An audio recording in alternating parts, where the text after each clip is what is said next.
రానున్న 15 రోజుల్లో ఈ రాశుల వారి తలరాత మారబోతుంది. మరి ఆ వివరాలు ఏమిటో పూర్తిగా తెలుసుకునే ముందు మీరు ఏమైనా సమస్యలతో బాధపడుతుంటే వాటి పరిష్కారం కోసం మీరు మా గురువు గారి నెంబర్కి కాల్ చేసి మీ సమస్యలకు తగిన పరిష్కారం పొందండి. ఖచ్చితంగా మీ సమస్య పరిష్కారం అవుతుంది. ఇక వివరాల్లోకి వెళ్తే ముందుగా మేషరాశి వారికి 2025 ఒక పెద్ద మార్పుతో కూడిన సంవత్సరంగా ఉండబోతుంది. వసంతకాలంలో గతంలోని బంధాల్ని వదిలి కొత్త ప్రారంభాల్ని ఆహ్వానించే అవకాశం ఉంటుంది. ఈ ఏడాది తొలి భాగం అభివృద్ధి, సృజనాత్మకతపై దృష్టి సారిస్తుంది. వేసవి నాటికి కొత్త అవకాశాల్ని అందిపుచ్చుకోవడానికి మేషరాశి వారు సిద్ధంగా ఉంటారు.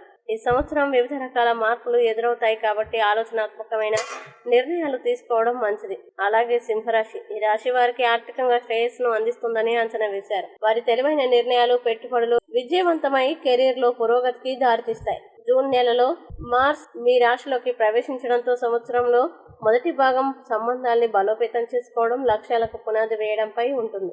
అలాగే కుంభరాశి, ఈ రాశి వారికి సృజనాత్మకత, పురోగతికి సంబంధించిన సంవత్సరంగా ఉంటుందని బాబా వంగ అంచనా వేశారు. శని ప్రభావం వారి వినూత్న ఆలోచనల్ని పెంచుతుంది. ఇది అద్భుతమైన అవకాశాలకు దారితీస్తుంది. ఈ సంవత్సరం నాయకత్వ అవకాశాలు లభించవచ్చు. మధ్య సంవత్సరానికి వారి ఆలోచనలు విస్తృత స్థాయిలో గుర్తింపు పొందే అవకాశం ఉంది. ఈ వీడియోని లైక్ చేయండి, షేర్ చేయండి.